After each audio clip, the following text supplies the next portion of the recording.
loi n'est pas forcément le plus adroit, souvent tant qu'il manque de tact dans l'exercice de ses fonctions, et surtout de l'interprétation qu'il se fait de la loi. Oui, il arrive souvent que la loi se trompe de voix tant qu'elle demeure sourde sur les fonds des choses, donc poussée par un excès de zèle qui prête à confusion et l'envoie droit au mur par ce trop-plein d'émotions qui devrait tant la chronique et défausse le jugement de ceux qui font de la politique spectacle, là où ils auraient dû prendre le temps de bien faire la part des choses. Un homme de droit qui ne s'en tient qu'à la loi, sans entendre ces voix discordantes, prises par les moi collectifs, est un homme figé, fustigé par le droit, croyant la trouver le meilleur de refuge, alors qu'il se fourvoie dans une impasse qui relance tant la polémique. Dans ce cas, pas facile d'être un monarque de la République.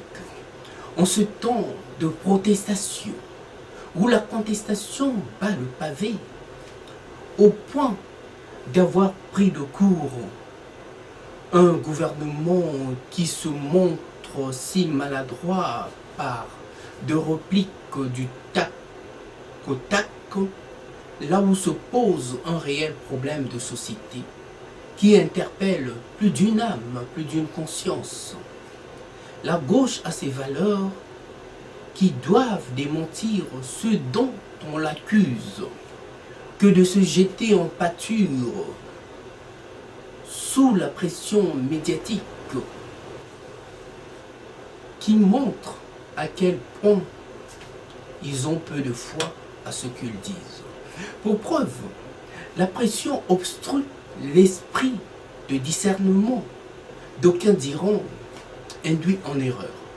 Les valeurs de gauche n'ont jamais été celles de droite et celles de droite de gauche. Et par cette ligne médiane, le jeu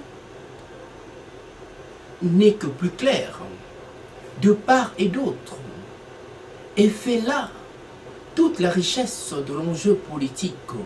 Voilà qu'en ce jour où le Rubicon a été franchi, d'où l'excellence de ceux qui en battent pavé et témoignent encore là de la fraîcheur de l'esprit des descendants de lumière, qui ne se laissent pas que gouverner, mais savent donner la réplique par une remise en cause des institutions en place et de leur interprétation.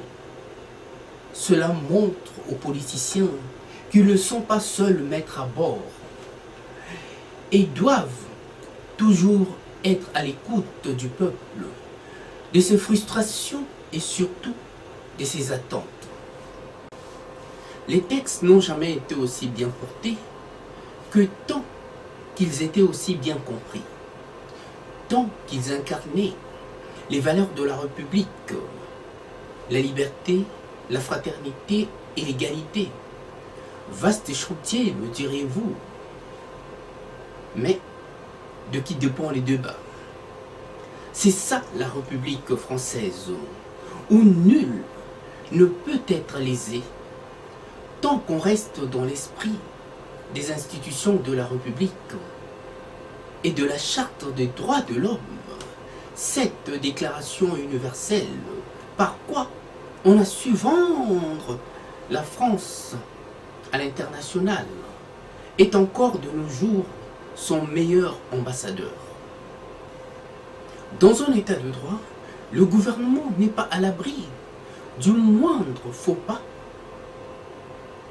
Et c'est même là qu'on peut juger de l'excellente santé d'une démocratie.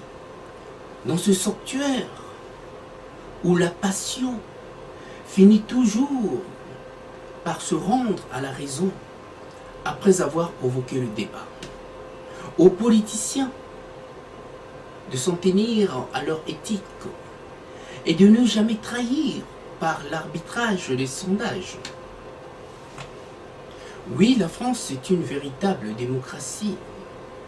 Par quoi on retient son souffle?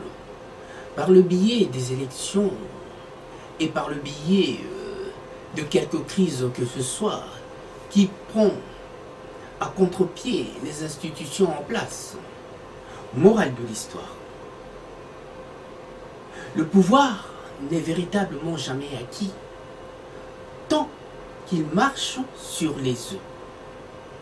Et gouverner, c'est tant qu'on est acculé, c'est tout simplement marcher sur les œufs. À bon entendeur, salut.